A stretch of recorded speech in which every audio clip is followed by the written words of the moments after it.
Oh, hi, everyone. The bitch is back. I know it's displeasing to so many, but the bitch is back. Yes, indeed. And to further emphasize what I am saying,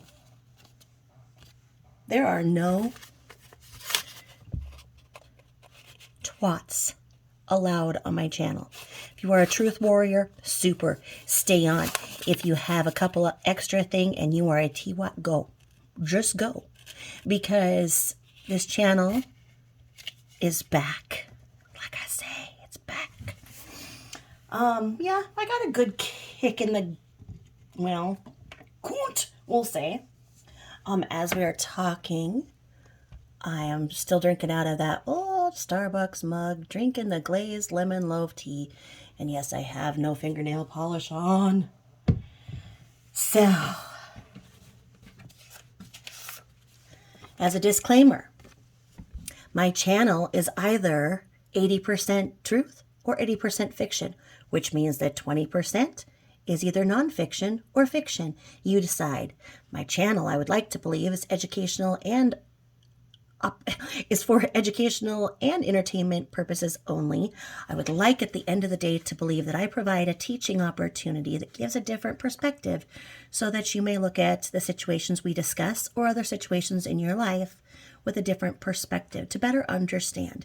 And if it is a situation that you've been wondering about is potentially abusive, I hope that the perspective that I give you gives you the confidence to report and intervene by reporting. Don't ever get in the middle of somebody. Alert the proper authorities, make a paper trail, document everything. I am not mom shaming. Rather, I am advocating for those that no longer have a voice. I do address potentially abusive and harmful behavior to prevent future abuse by those that have made themselves mentors and public figures. If that is material that is upsetting to you in any way, there are so many other channels out there. There's a million. Go find one that suits you better. For now, y'all know that I was terminated from YouTube. My thing came out there and it said, "You are terminated. Your channel has been terminated for repeated offenses to the community guidelines. You are never allowed to have another YouTube channel, and everything is deleted." It was done. Okay. So I know that a lot of people who've not been in the situation, thought logically that I should go in and see what they found wrong or see what they're having a problem with. And no, there was no chance. My whole entire channel and the 52 videos were terminated. There was no trace of my channel ever being in existence. It was terminated. I have never gotten any warnings or strikes against me whatsoever. I would tell you guys. That being said, even if you have a strike, you get them taken away after 180 days. So even one strike does not do you in. 3 strikes can put your account into suspension. They went over and above and completely terminated my channel with no warning whatsoever. Okay? I had tried to do a commentary, as you know, a few months back, where I was doing a fair use on one of the ridiculous commentaries that one of the channels had that was perpetuating the narrative. And that video got a copyright strike, not copyright strike, but a copyright claim. And I couldn't figure out what was going on with it because I used my phone 90% of the time. But then when I was able to get onto a hard computer, I was able to see that they had a problem that, whatever, I can't think of who, I think I can't think right now, American Justice or whatever, had a problem with like a 1 minute and 42 seconds or something of one of my commentaries or whatever that they had. Now, my options were to take that down or to further appeal that, but it was no problem. I took out the 2 minutes. It redubbed the video so you can't really see, and it did not leave a strike or a warning or anything. It was just a, hey, we don't like this. Okay, whatever. Their bots caught it. No problem. So other than that, I have had no warnings or strikes. And like I say, it was a permanent termination. So on my YouTube studio, the whole channel was gone. There was nothing. Now, because I do everything from my phone, I did not have the storage to keep my videos after I uploaded them. So that meant that all 52 videos and the 2 lives that I had done were 100% gone. Now, in some circumstances, when that happens, apparently you can get them back, but I don't know in what circumstances. And supposedly they send you a link if that is a possibility. I did not get that link. So in one of the emails they said, if you feel that we have decided this in error, you may appeal. Now, I did appeal. I made it simple and succinct, said that I have never gotten a strike or warning. I would be happy to amend, take away any video that you see problematic. Let me know. I was completely unaware that I was in violation of any terms of service. And I, apologized and said I looked forward to hearing from them. The next step was the URL. Now, I want all of you to learn from what happened to me, and that's why I talk about things. Please back up your videos. 100% back up your videos. The second thing you need to do is you need to find out what your YouTube URL is for your channel. I mistakenly thought that the URL for my channel would be the URL that they referenced when speaking of my channel. So I copied and pasted that. It would not accept it, so it would not accept my appeal. So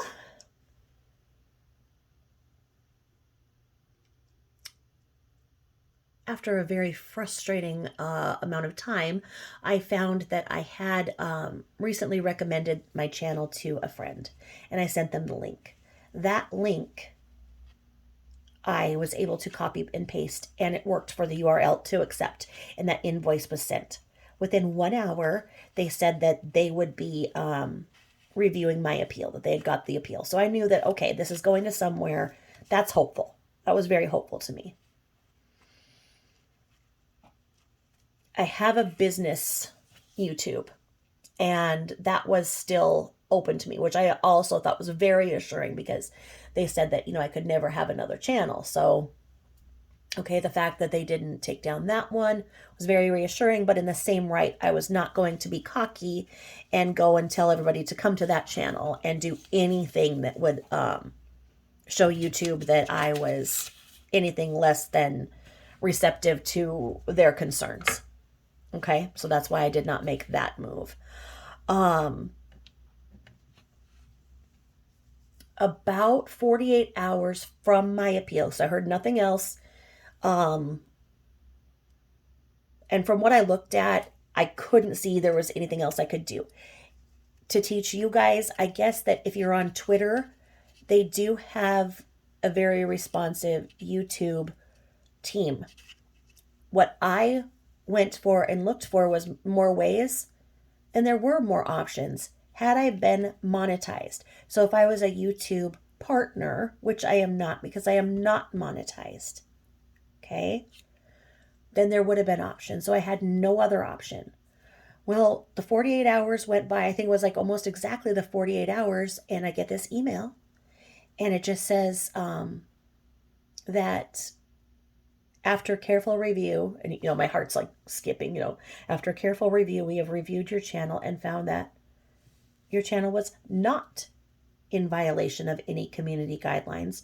And to make it, and thank you for my patience in waiting, and to make it out to me, they restored my channel. No explanation. There is no explanation as to what happened. Now, my business email, my business YouTube, when I went on it to kind of look around a little bit, I saw nobody saying anything else. Like nobody was having the same problem as me. Okay. When I got back onto my channel, my Tabitha Jane,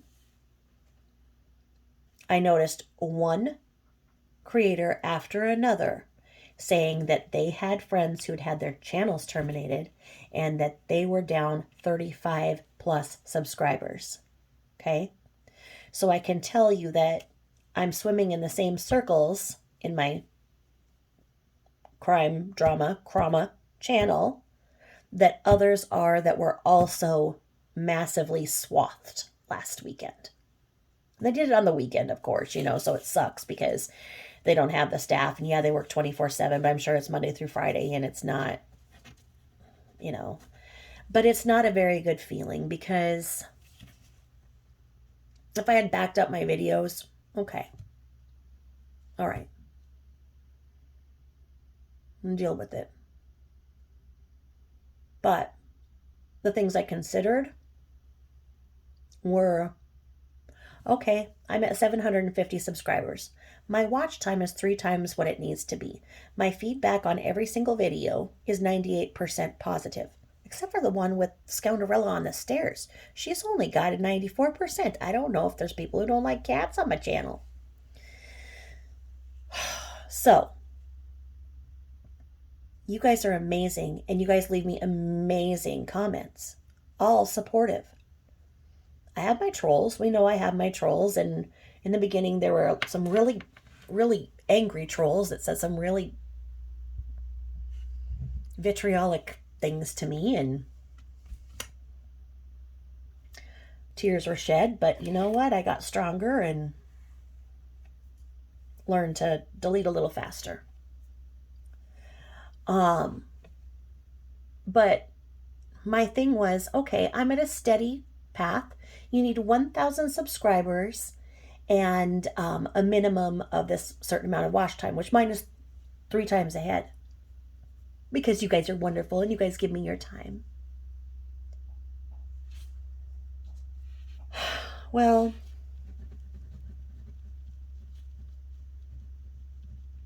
my thought was, what if they go through and they swath everybody right before they're getting ready to be monetized? So then essentially they make the money off of us little creators that are trying so hard to earn our subscribers by our hard work.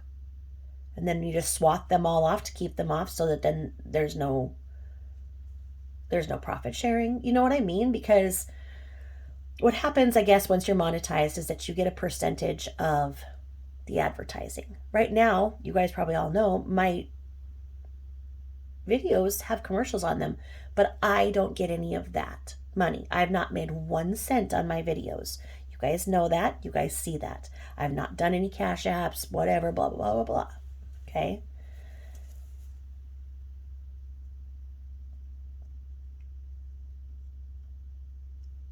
And my other concern is that these bigger channels continue to pick on the lesser ones. These bigger channels are out there continually putting out mistruths, and you guys all know it. And you see it, and I do my best to clarify it. I don't go along with something that's not true, even if it makes me unpopular. I am confident in what I say when I say it, and I only allow people in my life that also speak the truth. I don't have time for believing in things that aren't true. So when I go and I put my videos up, even though they look like they're just me talking, please know that I spend hours behind the scenes writing down notes and checking out things so that when I do talk and I speak, I know what I'm saying. I keep copious notes on every single thing that I say, and notes about what I'm going to do. And I had that all, so that if YouTube ever asked me, I would be able to show, hey, this is my source that I cited. These are the notes. This is where I found this. This is where I found that. So, I mean, I have so much to prove my work. I am grassroots. I'm not buying anything. I'm not selling anything. I am going forth with the notion that there are at least 2 channels right now that put out pictures and videos daily of the false narrative of what happened on Saratoga Trail. And with those false narratives, there are hundreds of people commenting under those things, saying the narrative. As long as those continue, people who know the truth, see the truth, and explore the truth will be there to give an equal and opposite reaction to the lies that are spouted. And until that stops, people like me and others that are telling the truth should not be stopped, because it is dangerous. SW was a very dangerous and abusive woman, and I'm tired of tiptoeing around all of it. I got scorched for saying that their hair looked odd in those odd pigtails that look like antennae. Well, although I got scorched behind scenes for saying that, I have people who have sent me pictures that show why they were like that. Because of the extreme bald spots on the back of both of their heads. And no, it is not because they're sick. And no, the girls were not pulling out their hair in big, huge sections that made massive bald spots. That was from her locking those babies up for 15 out of 24 hours a day, which is criminal by definition. She scooped their hair up to put in those ridiculous antennae to cover the bald spots from her neglect. So every single video that comes out and whatnot that shows this and that and this glowing light, this shining light, and these people are, oh, she was a wonderful mother, I know it. And then they have all these usernames like Sammy from Colorado and all the bullshit. You aren't from Colorado. You are following some bullshit. No, I'm not going to go there, okay? I'm not going to do it. Not going to do it.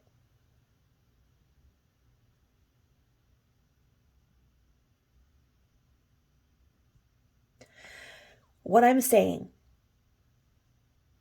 is that the closer any of us get to the truth, the more they will try to silence us. And I am under fire. Make no mistake. I'm under attack.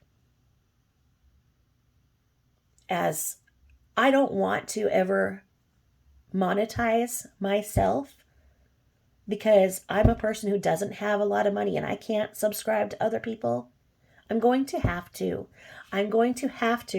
create a Patreon to have everything backed up, and on some of them to say things that I obviously can't say, because this is what YouTube pushes everybody to. They are pushing people to their competitor. They are pushing people away because of what they do, because they listen to the bully channels. I think that when a channel strikes you or reports you or whatever for some whatever, they need to look at who's doing that and what their subscriber count is.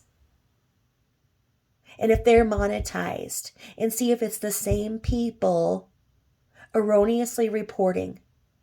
Do you know that to have taken my channel down like they did, all it would have taken was 3 reports from 3 separate channels? I know some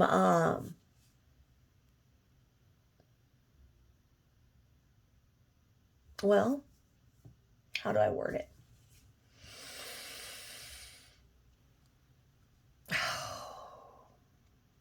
The dynamic duo.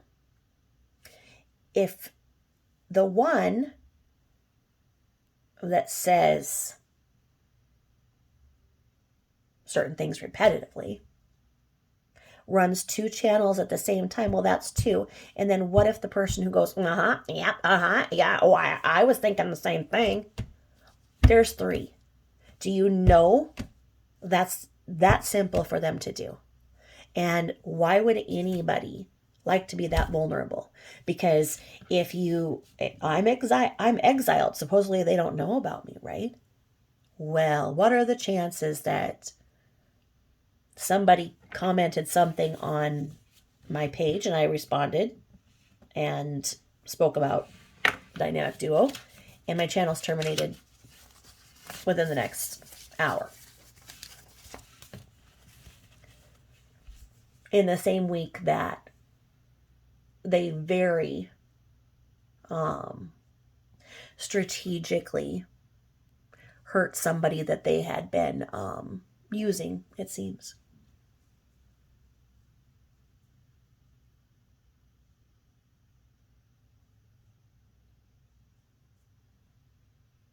But then the people will say, well, her channel was taken down too. Yeah, and she started up another channel and she monetized everything, didn't she? She makes a lot of money, although it doesn't look like it does, doesn't it? Doesn't look like she makes a penny, huh? Well, don't look behind that curtain. You might find some truths you may not want to know. So, when people who may be very well-meaning come into my comments and say, well, what do you mean this? What do you mean that? Please know, I am not trying to get sued. I am not trying to get my channel taken down. I use initials and I use innuendos for a reason. So you've got to look for yourself and kind of see what I'm talking about, because I cannot say or write in the comments what you're asking, because I've got big eyes on me. Okay? So maybe she's the attractive deterrent. Maybe it wasn't her, right? Maybe it was somebody else I've aggravated along the way. Maybe it was because I was talking about the illness that I told you guys made my surgery get canceled over. Because they have a new thing in the terms of service that says in there that you cannot say anything about that, the kind of shots you can get from that, for that, anything like that. So the bots could have heard something like that and is down, and it wasn't intentional. But wouldn't you think that they would have just put a pause on that one video and not taken the whole thing down? I don't know. So I'm going to make a Patreon channel as a backup. I will have exclusive things on there. I will do my best to keep it as transparent as I can with everything, as I always want to do with you guys. But until things are cleaned up with the way that this platform has been operating, I'm really frustrated. Right now, there's a creator, or creature maybe, the initials of MS, who goes on for extended lives. And she says things that are so much against the guidelines, basically against our laws in general, to the effect that she is having the popo having to come out. I think there was like once every day for 3 days and each week and whatnot. And she's got 4,000 subs. She's only been on YouTube for like 3 weeks. And so she's costing our resources, our men in uniform are having to go out there all the time. Many creators are streaming her because she is so batshit crazy. And speaking of batshit, she actually gave a little tour of all of the dead bats that she has in her belfry. And it's enough to gag you. There's a lot of things I'll never eat again because of what I saw in that. Don't do it. Don't look. And I guess that she was actually eating her boogers the other night. And I'm not talking about the other one that eats her boogers. I mean, there's a lot of booger eaters here on YouTube. And no. If I am driving and I see somebody picking their frickin' nose while they're driving, I get the urge to ram into their vehicle. Not kidding. I was in New York City the week before the Twin Towers were relocated. Don't want to piss any bots off. Here I'm in a limo. Got my 2 goons with me.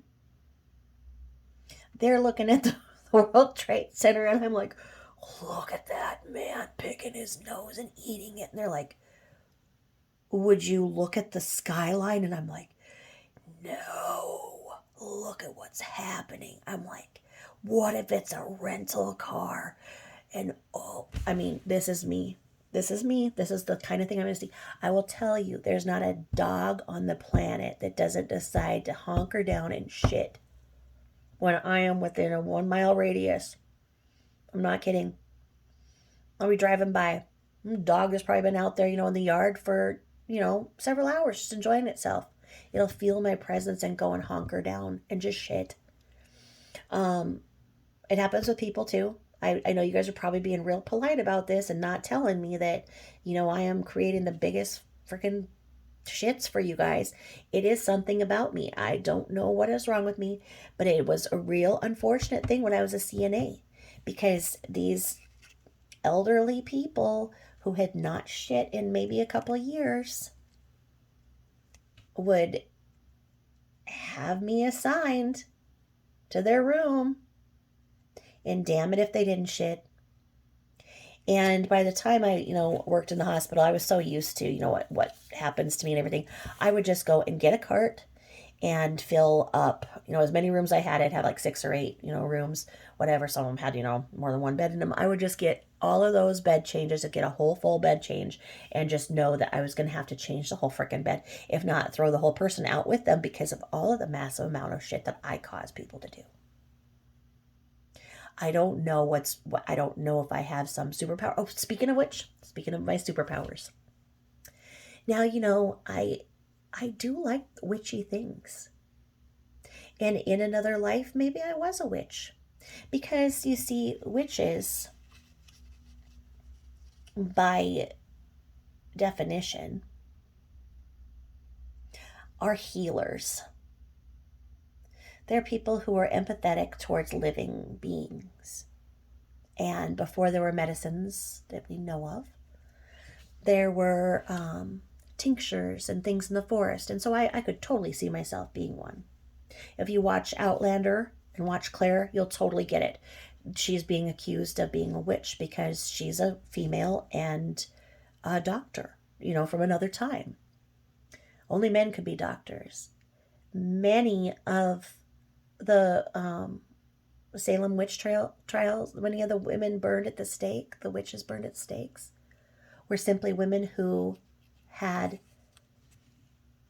obtained pieces of land by being widowed or by earning it themselves. And because they were women landowners, they were a threat to the men. Therefore, they were a witch. So I feel myself as a sister witch, I like witchy things. I like moon things. I like kind of gothic stuff. But I do not, in any way, shape, or form, touch anything with the devil or the occult at all. As you all know, I am an ordained minister. I can marry, bury, baptize, and possibly exorcise you. I have that because a dear friend of mine is so scared of commitment. But she's dating somebody who has a serious illness. And a few years ago, she was so afraid he was going to die one night without her marrying him. But she's afraid to marry him. And so I, got everything ready and had to get a special letter from my state and everything so that at the next phone call I get, if it ever comes, I'm going to that hospital and I'm marrying them. I like the other things that, other than short of marriage, like hand fasting and whatnot. And I can hand fast. I can do all of those things. And I like being able to be there for people. And I'm so flattered when they invite me into their lives for a special moment. I do hope to be able to do more in-person prison one-on-one, not a full ministry, but definitely in the counseling. I'm not a therapist, but I can counsel, and having an ordained minister status speaks a little smoother to those who want to unburden themselves. And so I am of the Christian variety, although I don't believe that you need to go to church to be a Christian. I am of the church of don't be an asshole. I think that many, many sins have been committed in churches, and too many people go to church on Sunday and they're an asshole all week. So I don't believe that you need to go to church to be a good Christian at all. I think that if you practice the belief of making every living thing better than when you found said living being, then you are doing what you're intended to do.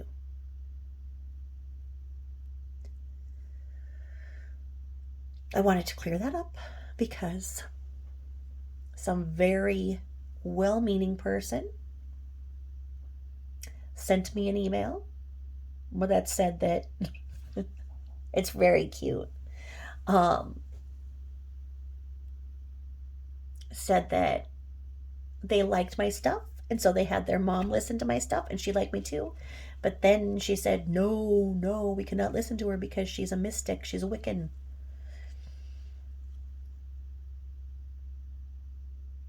And that's just because my Dollar Tree decorations may or may not have indicated something to somebody who thought that. Because the fortune teller one says, she will tell your future. And the only future I can tell you is that it would not be good for you to go and play in the highway, play in the road. I just because I don't have any talents computer-wise, I just like to give you guys something visually appealing to look at. And I did these snowmen so that if there's any confusion about me going and sacrificing animals or anything like that, or putting spells or conjuring up beings, those are put to rest. I'm sorry to disappoint. Oh, I wish I could put a frickin' spell on whoever frickin' jacked my channel this weekend.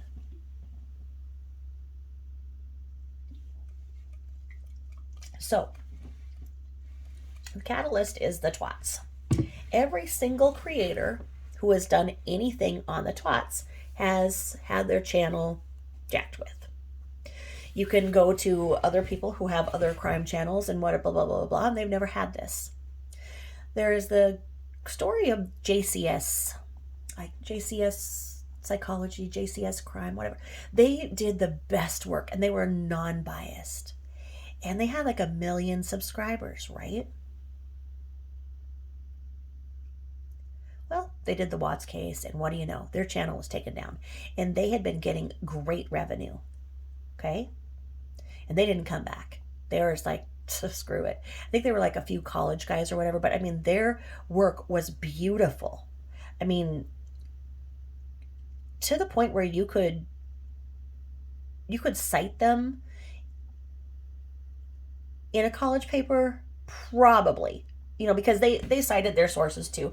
I mean, you probably couldn't do it in graduate school, but I mean, we're talking that good. Now, Plunder was taken down. Plunder did some Watts too. Plunder took down the Watch stuff because of it.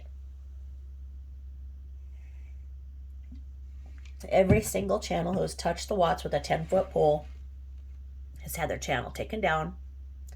Like mine, they have to get it back. Sometimes it takes a while. So, who do you think's doing it? Junior. Well, if you put the three of them, that's three of them, they get together and strike.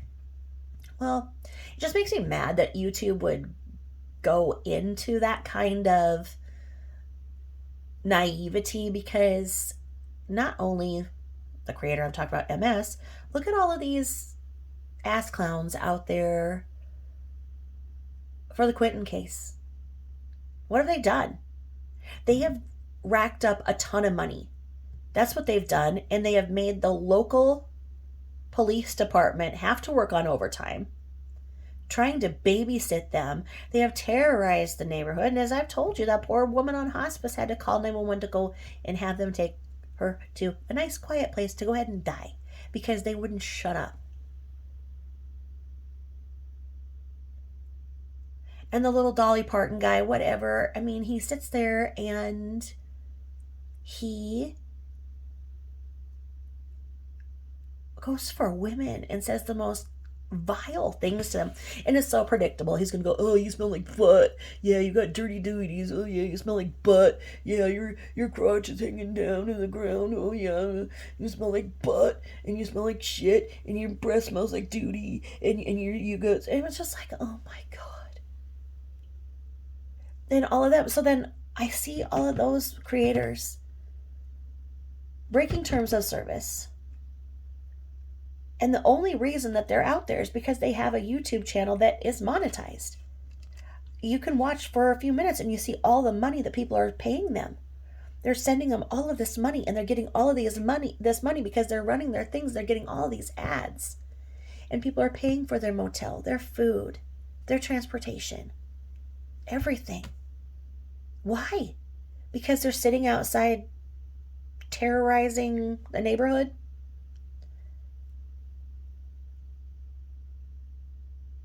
So what did they do to the laundries? I mean, come on. If YouTube wants to... I don't even know what they want. I don't know what they want at this point. Like, why would they do this to people? I'm beyond. I don't know. On another subject. Apparently, that was another death hoax that I am under the impression that Marvon McRae Vaughn is still alive. So I think that makes the 5th death hoax in a row, if I'm counting right.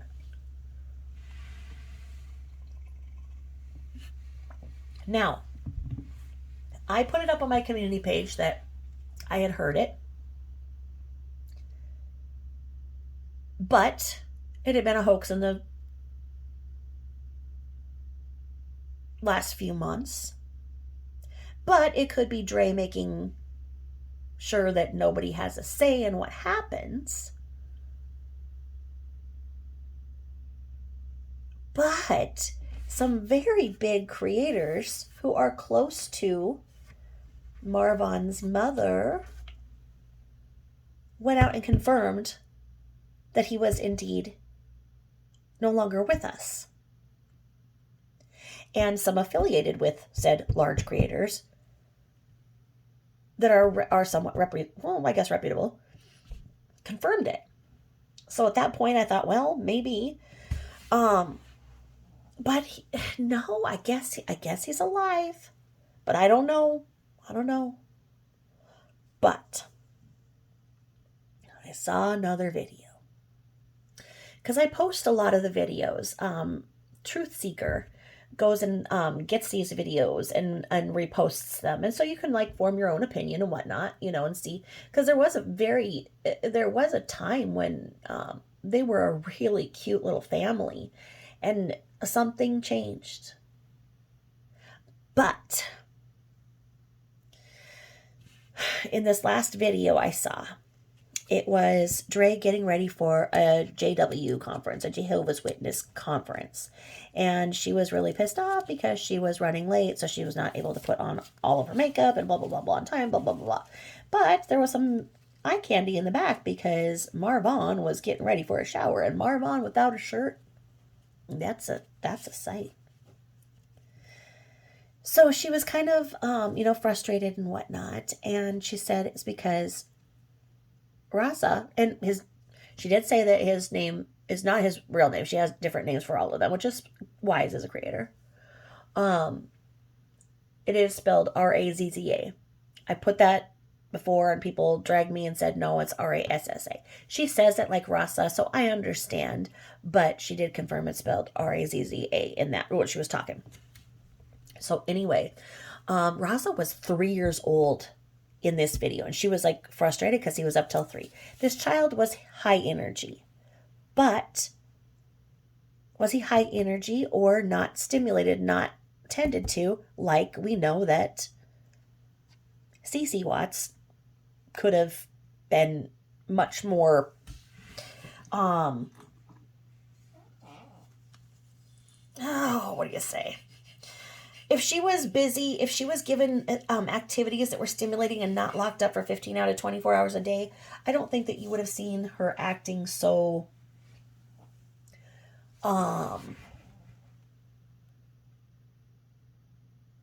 hyper. So anyway, Dre was upset because he was up till 3 in the morning. Sure as shit, she confirmed that she'd been giving him Benadryl. And when she said that, her followers or whatever were like, oh, yeah, give him Benadryl. And she's like, oh, yeah, I have. She's like, yeah, just like our parents, but our parents probably gave us Dimetap. And then someone said, oh, yeah, we'll give him melatonin. And she's like, well, I don't think there is kids melatonin. And she said that when she did give him melatonin, he acted up really bad. And people are like, oh, no, melatonin's all natural. You can't react from it. Bullshit. Would people stop with this because it's all natural, you can't react? I don't know how naive a person can be. Number one, melatonin was stated to not be given to people under the age of 18. I do believe that they have some children's melatonin now that is geared lesser, because the thing about melatonin is less is more. You can take, you can be like, oh, I can't sleep, so I'm going to take 12 milligrams of melatonin tonight. You'll be up for a week. Melatonin is to stimulate that area in your brain that gets to know that it's nighttime. 5 milligrams of melatonin can be way too much. You're going to get the best result possible by 1.5 milligrams of melatonin. Please ask for a doctor's approval before you give melatonin to a child. So then somebody else said, oh, well, I'm going off about that. Okay, let's go all natural. Okay, oh, all natural, nothing can happen to you. Well, fine, go gulp up a big thing of frickin' foxglove. Why don't you go make a tea of foxglove? That's what digoxin is made out of. That is a major, powerful cardiac drug. People used to unalive people with foxglove tea. Aspirin, made from the willow tree. The willow tree was this legendary, oh, here I go talking about a mystic. I'm a mystic witch again. People used to not understand why, but they would feel better if they went and slept under the willow tree, if they had a headache or they were sick and in pain, because the bark of the willow tree and whatnot is aspirin. That's what aspirin is made out of. I could go on and on. So just because something is natural does not mean that you cannot have side effects, or even worse. I mean, honestly, peeps. Anyway, somebody said, of course, here you go, the MLMs. use lavender oil. Ooh. And she said she'd put lavender oil on his pillowcase and all this stuff, and it jacked him up. But now we know that she started giving him passion flower tea. And people were like, oh, you shouldn't be giving that to him or very often. And she's like, oh, I don't. And little Ross was like, yeah, you give me passion flower every night. So I know that he was high energy, but I think that Rasa was responding to the toxicity that had become in his house.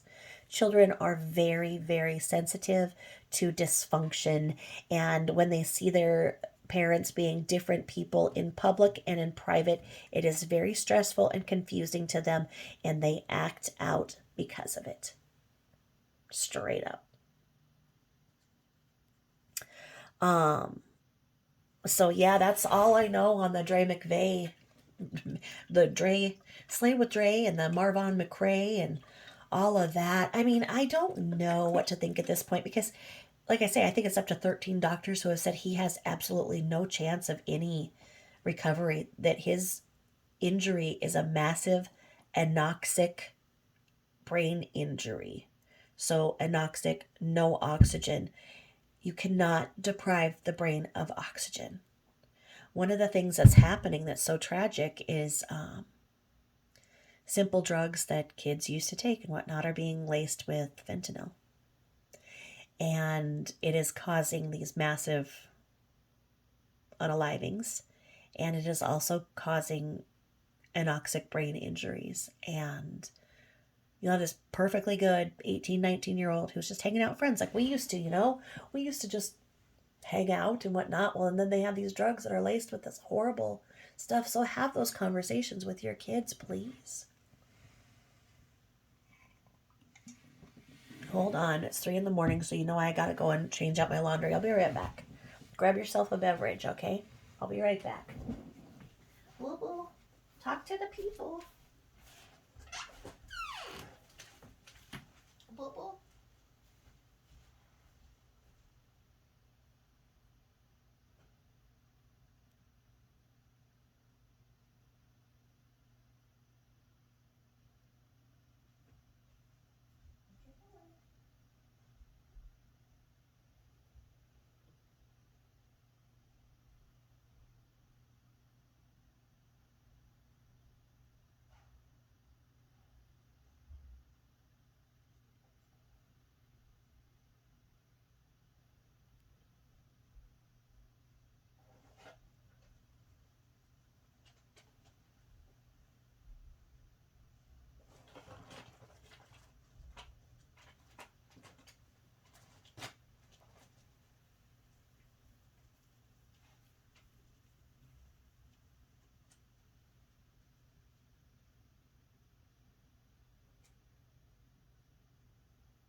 I'm back.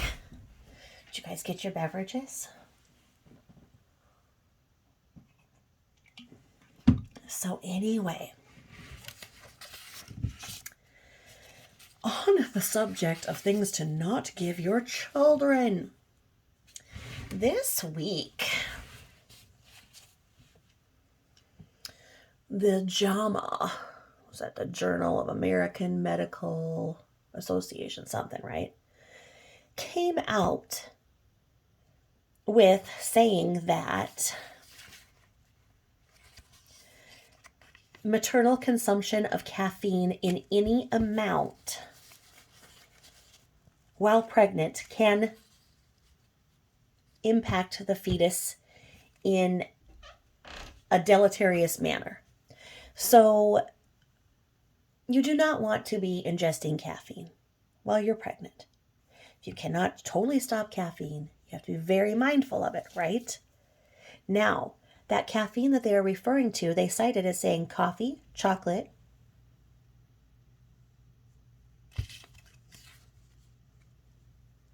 soft drinks, and some medications.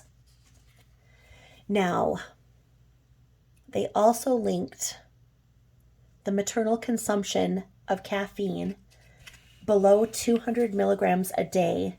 They've associated it with long-term decreases in child height. And they say that the decreases in the height began at age 4 until age 8 is when they saw that big difference happening among their peers, like where they were shorter compared to their peers in the cohorts that had not consumed caffeine.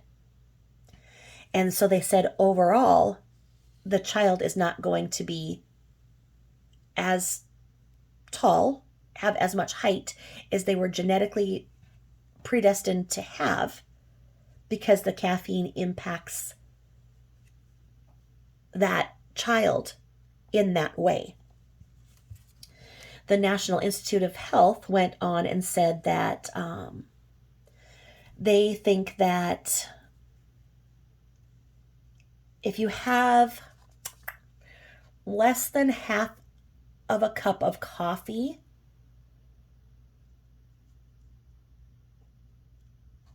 there's probably not a safer amount. They're going, okay, if you have less than half a cup of coffee, even anything above a half a cup of coffee can make your baby slightly smaller. But even a half a cup of coffee can increase the risk of miscarriage, low birth weight, and stillbirth. Okay? So, where do y'all think I'm going with that? Do you remember how SW put those Thrive patches on and started this whole thriving while pregnant thing? And showed how wonderfully she was doing thriving while pregnant? And somebody said,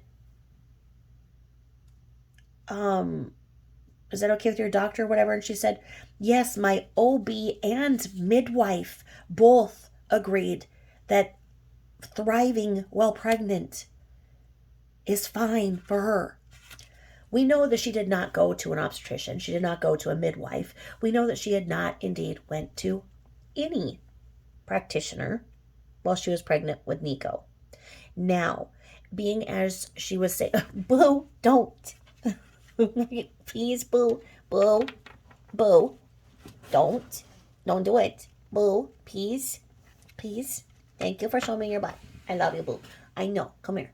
Please, let Mama be up for a little bit. I know you want cuddle. I know you do, but please don't knock over my phone. Please? Boo, please. Please. What? Boo. Please. You gotta look at it? Okay. Boo needs to investigate. Boo. Please. Please let me be here. Thank you. Boo. Now you're in my chair. Boo. This does not ever work out great for us. So somebody, when she said midwife, they said, oh, are you going to do a home birth? Because why else would she have a midwife, right? Now, you and I all know that, yes, there are birth centers now that have the midwife support and whatnot, so you can be as natural as possible. But she was the one saying that she had this high-risk pregnancy and blah, blah, blah. It was a blessing that, she got pregnant as it was because, she was infertile or wearing condoms, whatever, right? So, why was she seeing a midwife? But anything to back up what she was saying, right? So, because she said that she was going to practice the way that she was misinterpreting baby-wise, right? from the hospital with Cece, then we know that she was taking Thrive then, I thought. Because she's talking about baby wise with Thrive, right? So she was, maybe she did with Cece. Well, that'd explain why Cece looks like she's got about 16 cups of coffee in her at any given time. Can you imagine having the energy of Cece for 1 hour? Okay, Boo, when we try to share this office chair and you hog it like that, Boo, this is not very comfortable for me, honey. Could you get on my lap or sit? No. Boo is a big chair hog. He's very mad and he likes me to go to bed when he says I have to go to bed because then he needs to lay on me. So, anywho, if those videos keep coming up with her being pregnant with the stickers on them and people thinking that there is in any way, shape, or form that a doctor said, or a doctor and a midwife told her that it was safe to have those patches on, which we know that those patches have many different forms of caffeine in them, that we know that there was no doctor saying that it was okay. So please, when you see that or you hear that, please check out the new mandates from JAMA and the National Institute of Health. I would love to know the caffeine levels in Thrive. I should look that up. Now, one thing that I need to say, and I will say this,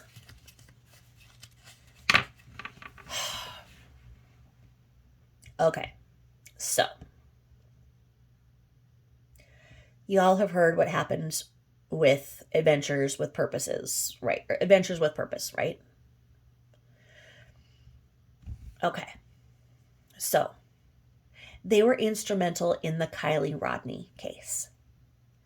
Kylie Rodney had been missing, blah, blah, blah. Local sheriff says, they looked in the waterway and she wasn't there, blah, blah, blah, blah.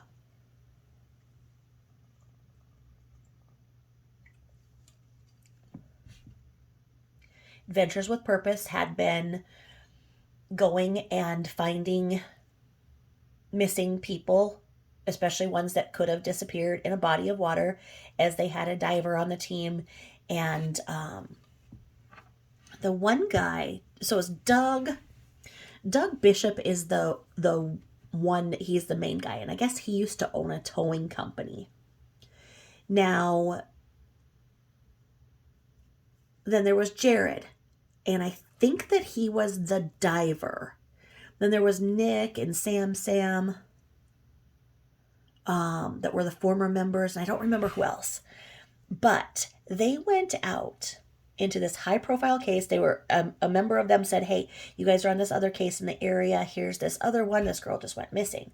Can you guys take a look? Well, they went out there. They were courteous to the local sheriff and said, hey, we know that you went out there, but we would like to go out there too, because we've found with our equipment sometimes it's a little more advanced than other law enforcement. They had been yielding to law enforcement from what I understood in every case, and they had actually told local law enforcement some of the things that they had done and had offered to assist, never to overtake. Okay? And they did not overstep, in my opinion, in this, because they reached out to the sheriff. Sheriff said, no, there is no way you're going to find her. We went, we looked out there. She isn't there. Go ahead and waste your time if you want. Right? So they did, and they found her in less than 8 minutes or whatever, 14 feet of water, car turned upside down, whatever, right?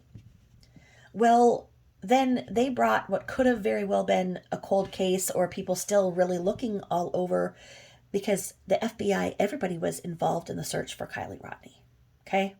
Missing white girl syndrome, if you will. Everybody was out there looking for this beautiful girl. Adventures with Purpose found her. They had talked to the parents, I think, before they went or whatever. So what did they do? They called the parents first and said, hey, we found something. So, I mean, and if you look at how they did it, because I watched the original video, back when this happened. I watched the original video and I saw that they were courteous to everything involved. I know that some creators have came out and said that they overstepped, blah, blah, blah, right? Well, Adventures with Purpose very much came out as the hero. So, as the story goes, they were out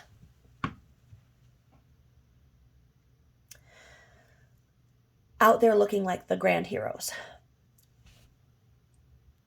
in chat groups. 2 now grown women came forward and said, they're no heroes. Jared Lesick is no hero. He was the one on the team. I think he was a diver. I really do think he was the diver one. They said Jared Lesick is no hero. In fact, he molested me and my cousin when we were young. Okay? So I imagine they got some trolling, blah, blah, blah, blah. I think that Rabbit of Down the Rabbit Hole reached out first, maybe to the girls, is I think the way it worked. I could be remiss in that. I'm sorry.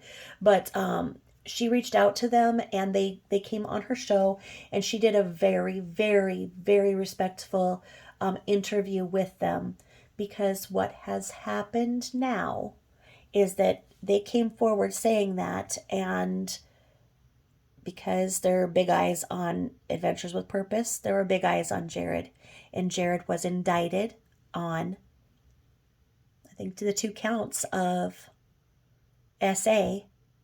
I think it was like back in 1992, something like that. So when he was 17, and I think the girls, they were his cousin. Well, maybe one was a cousin, one was a friend. They were like 10 and 8, I think. I'm sorry, I'm not real good on the details right now because it's just all over everything. And so the age difference was marked. Somebody doing that to a family member, a family member friend, that marked of an age difference is,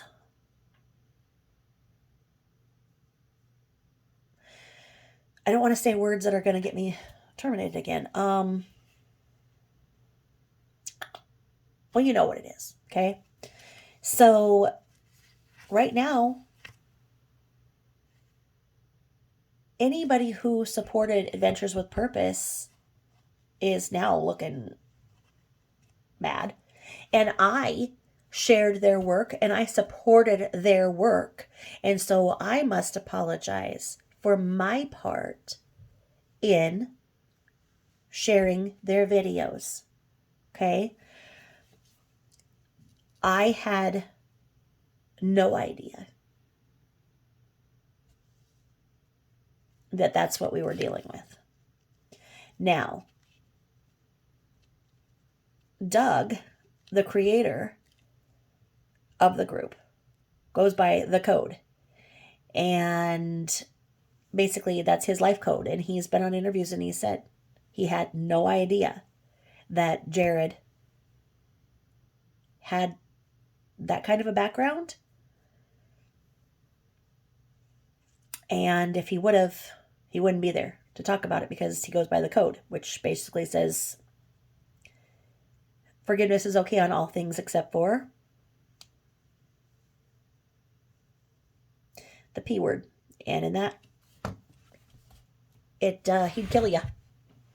Now, how do you say what somebody did in their teenage years in 1992-ish is relevant to what they're doing right now?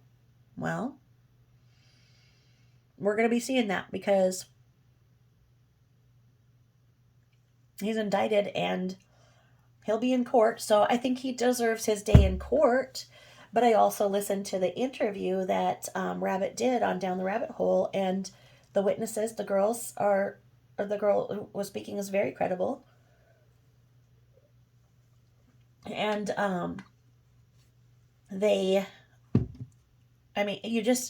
like I said, with something like that, it'd be very hard to say that that's something that they wouldn't have a proclivity to do. I mean, at the age of 17, if you're not looking at girls your age and it's somebody that young, it's really troubling. Now, there was some indications that it was because, or related to the fact that Jared was allegedly Mormon. And in the fundamentalist Mormon community, there are problems between older men being attracted to younger women. And that is in the fundamentalist Mormon community, where they live off the grid in Utah, and they have very different beliefs, and they are polygamists. And I don't know if that was where this happened or not. But I do not think that people understand the difference between a fundamentalist Mormon sect and regular Mormonism. As I've stated before, I have a lot of Mormon friends. I grew up with Mormons. I think that they are amazing people to have in the community. And our Christian belief system is how Mormons live their life, as so many Christians have become hypocrites. So I don't, I don't necessarily like that innuendo. Now, the other thing comes into play and says that Mormonism goes by the belief that you forgive and forget. That what you did, if you ask for forgiveness from that person, great, you move on. Okay? We Catholics, well,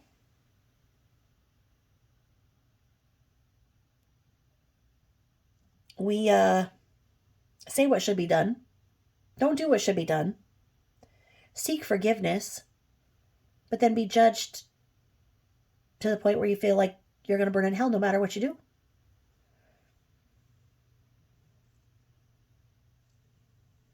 So, looking at it, and it's like in a lot of things, okay, forgive and forget would be okay, but this isn't.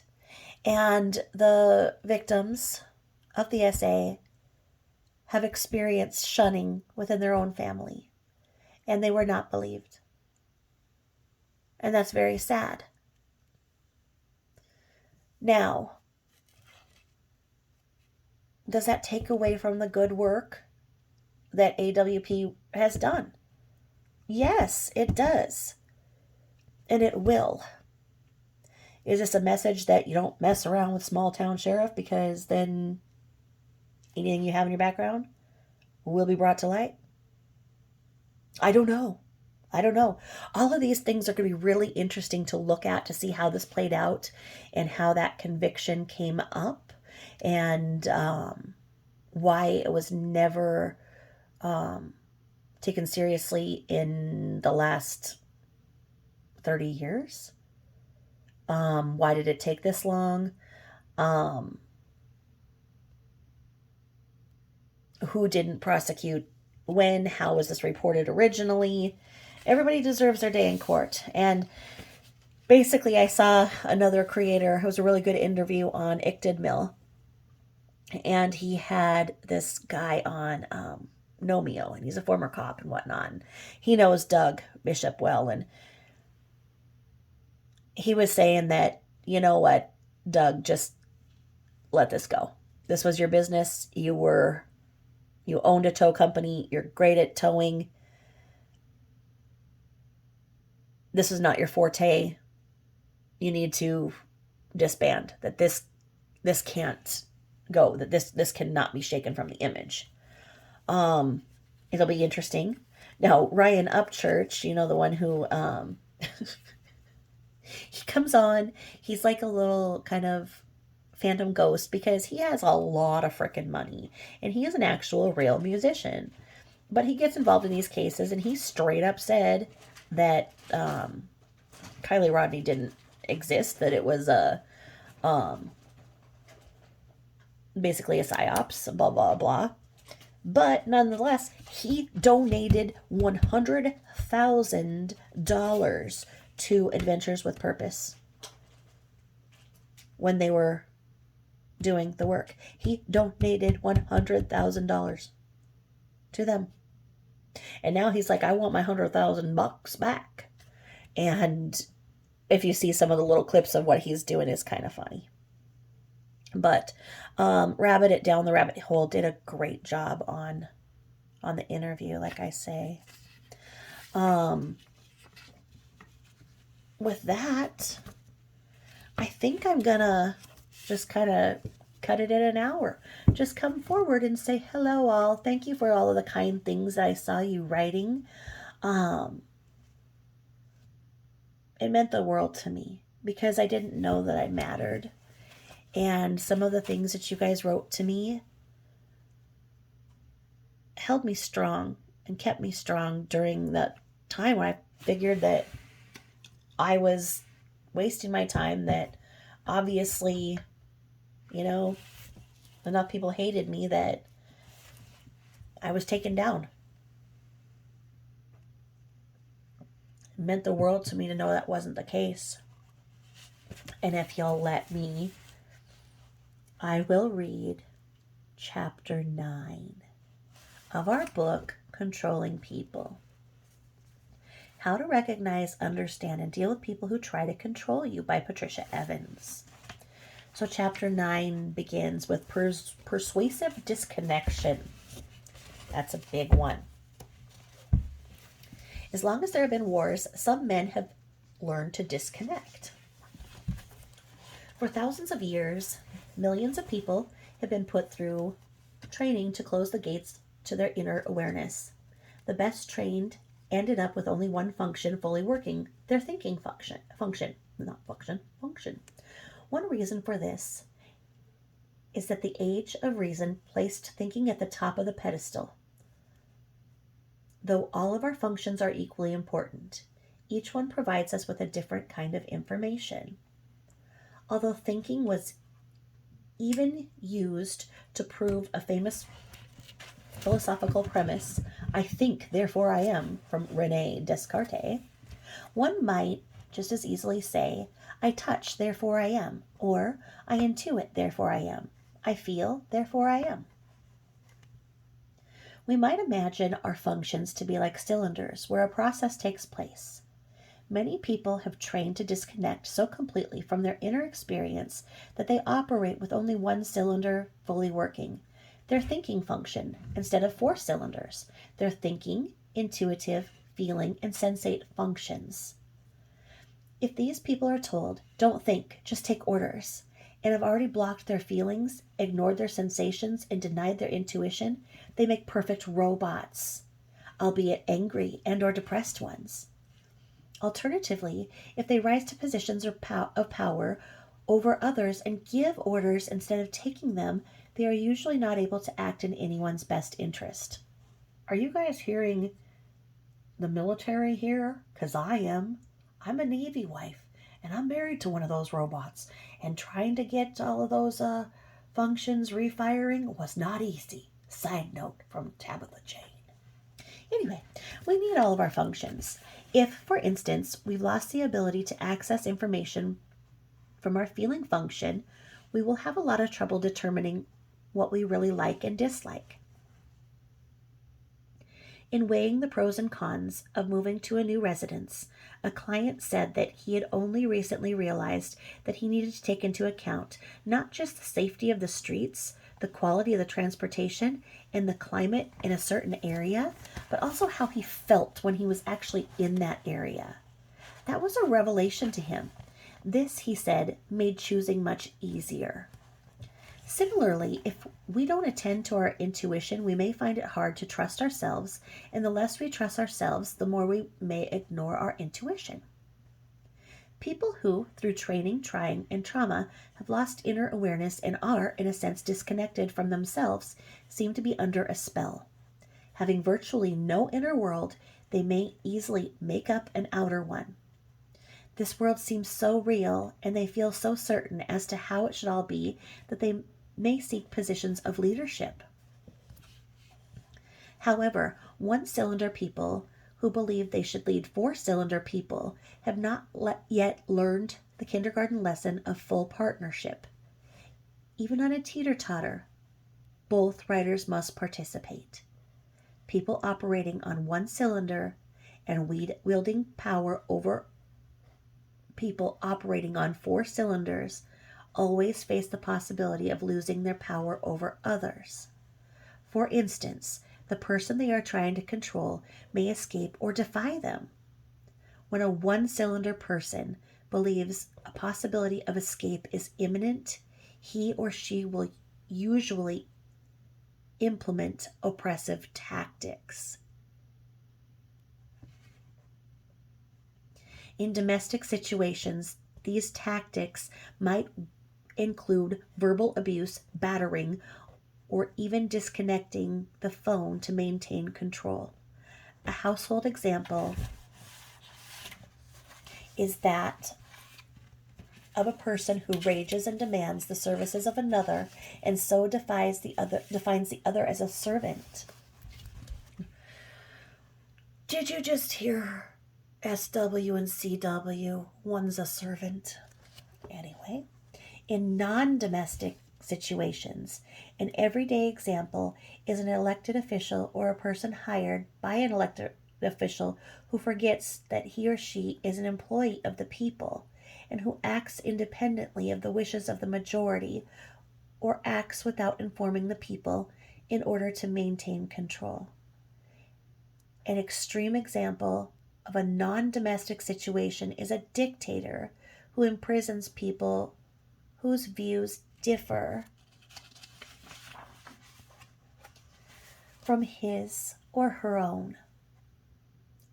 The concept of people operating on 1 to 4 cylinders is, of course, only a concept. People are complex beings, not machines, and it's not possible for someone to completely close down a function. However, when people operate on one function, primarily they are unaware of themselves in ordinary circumstances, and they are, in an important sense, beside themselves. Consequently, they do try to get a grip on someone else just as they would do in a crisis. This is a way of being grounded when they aren't grounded in themselves. I've asked hundreds of pretenders if they recall what they said when they defined someone. Most could not clearly remember. They seemed to be unaware of their own reality while they simultaneously acted as if they knew the reality of another person. If Betty, in the ice cream story, were asked if she knew her daughter's inner reality better than her daughter knew it, it is most likely that Betty would say no. And if she were asked if she thought her daughter was strange, it's also likely that she'd say, no, of course not. Betty, like most people who consistently define another person, is not likely to recall her words because Betty is beside herself when she makes up her daughter. How can she reflect upon her words if she is not quite there when she speaks? If she continued to try to make choices for her daughter, but met resistance, would she become angrier and define her daughter in more harmful ways? Would she say that she treated her daughter this way because she disliked her? Or would she claim that she loved her too much? We are inclined to tolerate certain assaults because they arise out of crisis, with the perpetrators naturally being beside themselves. We recognize the circumstances around their behavior. On the other hand, we find that some people appear to be beside themselves most of the time, often operating primarily on one cylinder. With a built backwards identity, there is a backwards quality to their behavior. Might they approach others in a backwards way? And there we go. And, like I say, I mean, that really defines to me military. When my husband came back from Iraq, he was a different person. Very different than the person that I sent off. He was in the first responder group in the Navy. When they got the call of what had happened, he said that his ship shook because his battle group went so fast into the Gulf. That they were just sitting there, kind of turning their engines. And I had just been with him in Thailand the week prior. They were just doing their normal little Westpac where they go and they tour the Western Pacific and make sure that everything's all cool and in order. And nothing was awry. And we were going to rendezvous in Australia I was going to be in Australia for a month at the time, through the whole December.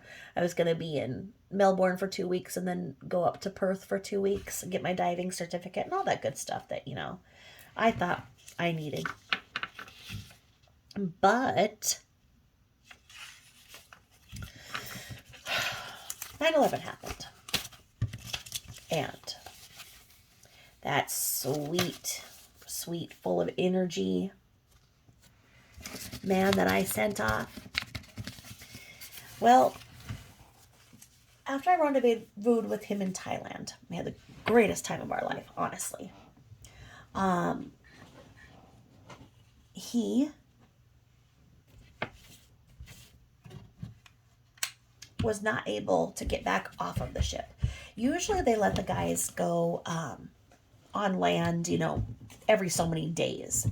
So after 9/11, when they went from just kind of trolling around, and then they went full speed, and they were sitting there off the coast of who we assumed were the enemy, who had done the Twin Towers. They sat out there and they were ready to create a glass parking lot, if you will. And they did not let them get off of their boat. They sat there and they were on the ship for longer periods than they had ever been in history. And they were working them like robots, just 12 hours on, 12 hours off, 12 hours on, 12 hours off, 12 hours on, 12 hours off. They were afraid of what was happening to us, back home. They were afraid of what was going to happen any moment of any day, and so all of the places they were supposed to go, next to Australia, blah, blah, blah, they did not go. They were stuck on that ship. So ultimately, he came home after this horrible experience, and the military was no longer the same. Prior to that, you could see the ships, and you could see the ships movement, and you could know their planning and everything. You could see it on your laptop and everything and watch them. After that, no, it was all shut down. So much changed. These men came back and they were all monsters. I know that you guys had seen the headlines of how many women were sadly unalived by their husbands that came back from 9/11. My husband had a different look in his eye, and his laugh was no longer the same. He had been trained to operate on one cylinder. So then when I come at him with my 4 cylinders needing everything, he's got one cylinder going because that was just drilled into him. It doesn't work. And that's what happened when these guys would come home. Because they used to be able to come straight home. The ship would dock, they can come straight home. Now they won't even let them do that. They make them be on base for a while, like half the time at work, half the time on base, half the time at home. They won't even let them come straight home because of what happened. We learned a lot about combat stress and whatnot, that you don't necessarily need to be in hand-to-hand combat, hiding in a ghillie with a gun to have combat stress. That the same stress occurs even if you're on the side where you're watching the computers on the ship, because the same thing happens. You are programmed to use that one cylinder, not the 4 cylinders. So when you try to put these guys into a civilian job, what do you think happens? You've got 4-cylinder people with a 1-cylinder operating manager. It doesn't work. That's why it's hard for veterans to come back home and come back to what they once knew, because it's hard to get those cylinders back.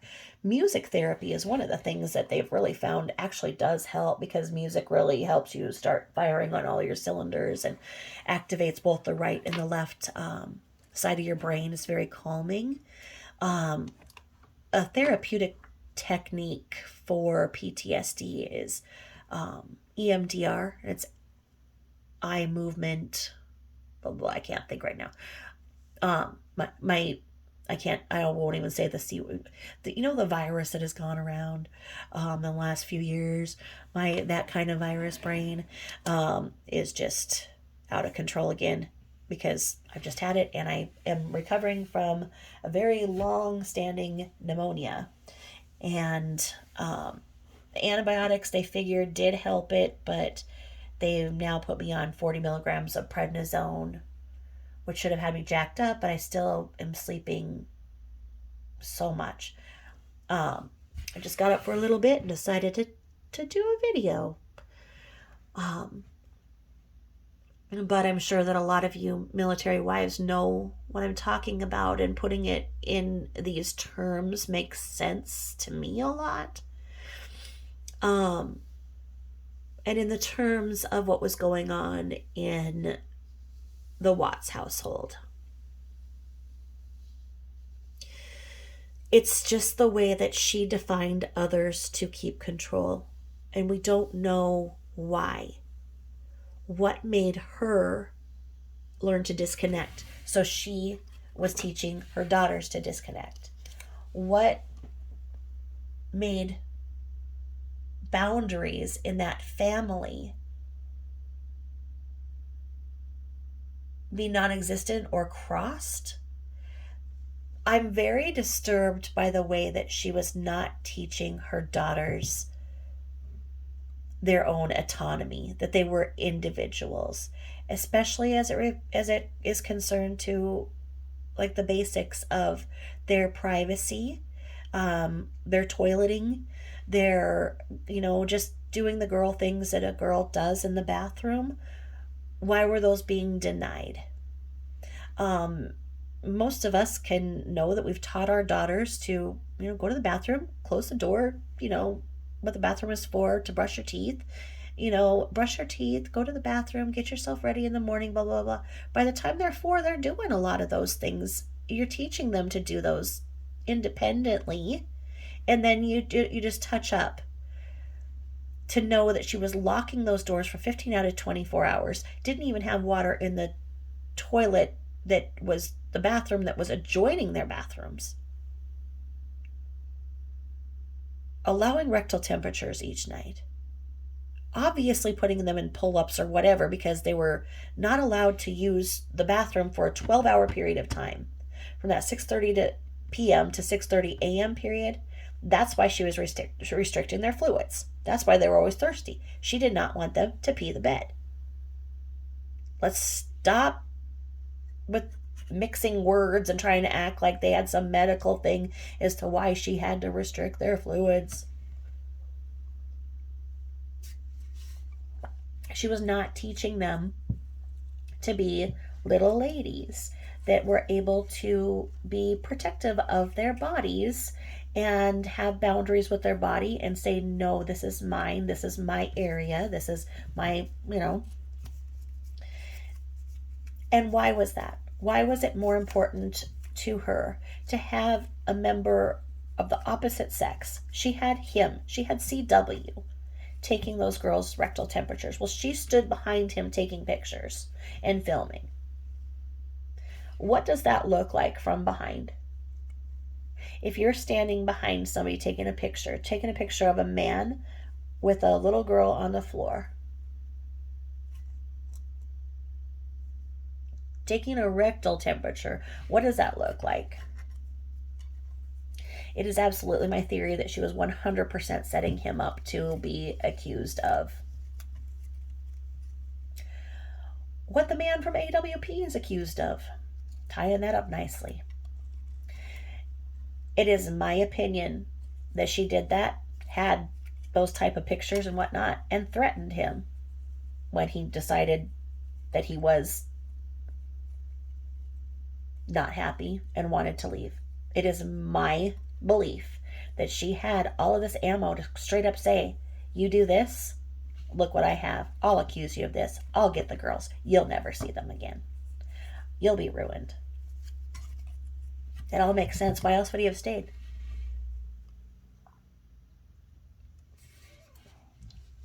As just stated in that book, what happens when the possibility of escape is there? The dictator takes all kinds of protective measures. Make sure that the enemy, the servant, has no chance of escape because, sure, they can get out that door and leave every day. She needed a salary. She needed something to support her. So she had to let him go back and forth every day to make money. But she had to control him mentally. And what would have made that man stay and never question it? Now, when he started to see the light, when she agreed to separate because she was most likely pregnant from another man. If you don't believe me, look at my video of the armadillo. Armadillo, what are you? I'm looking up at him now. Like, somebody's told me it's an armadillo. Somebody told me it's a... Oh, what are you? You guys are probably yelling what my animal is.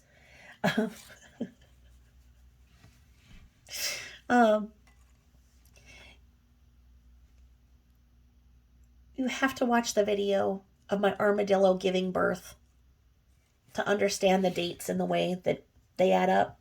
So she was ready to go. See, when it was her decision that, okay, she's got the backup plan, she's got it all ready. She is pregnant with this man's baby, and it may or may not be the second time. Okay? It was her idea to end the marriage because she knew that the house was going to get repossessed, taken back, foreclosed upon, otherwise no longer hers, right? So it was her idea. So she agreed to the separation. They were separated right around that period of time, right? So then once he had a glimmer of hope,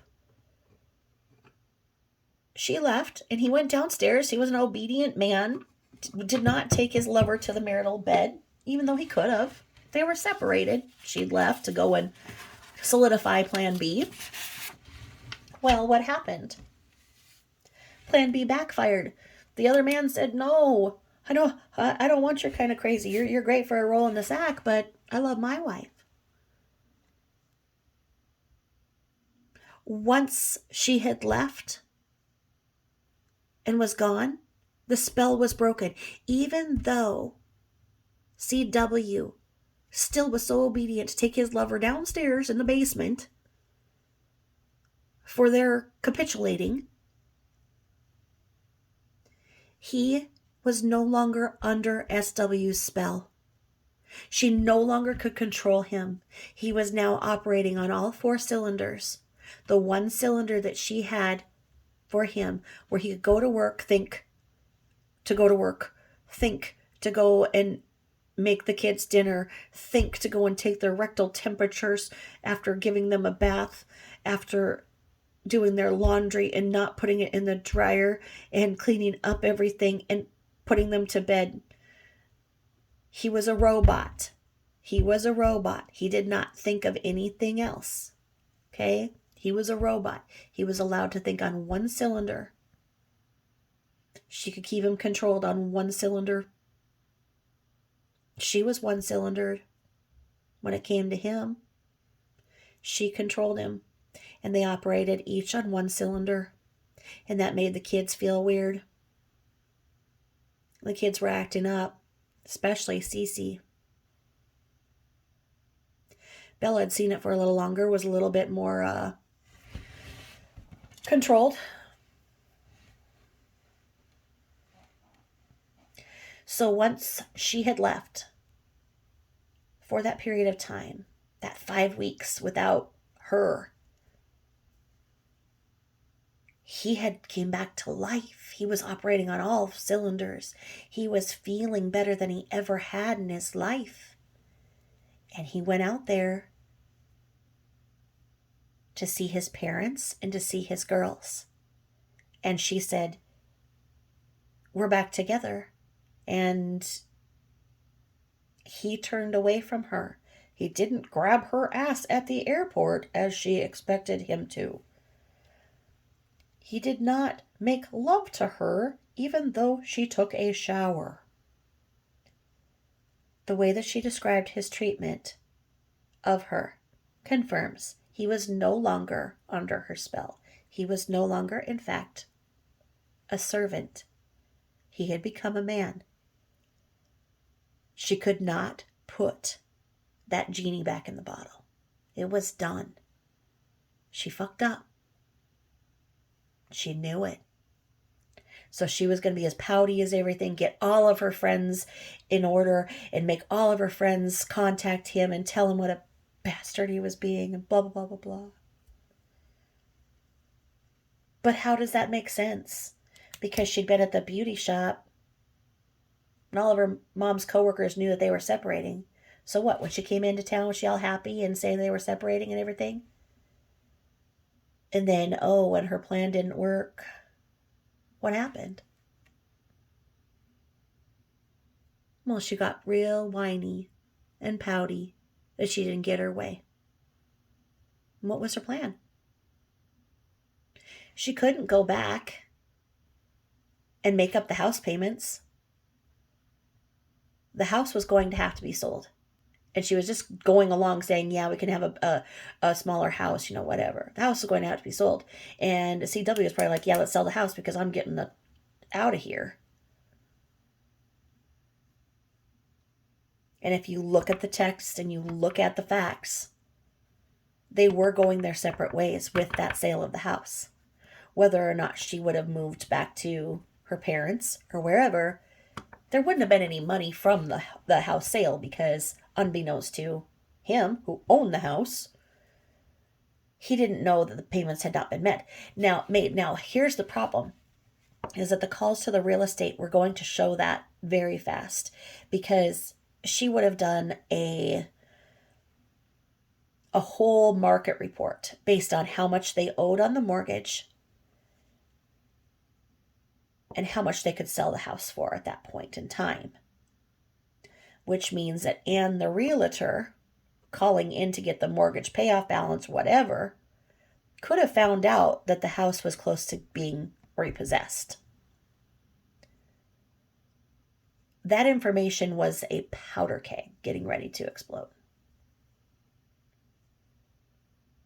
We know that SW had NA going and getting the mail so that CW, the owner of the home, couldn't know what his mortgage payoff was. Oh no, just keep him making the payments. How shallow. How cruel. How controlling.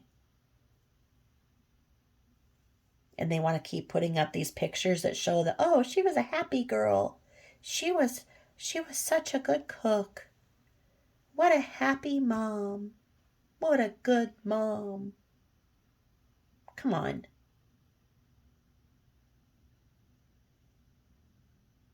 Where are you, trolls?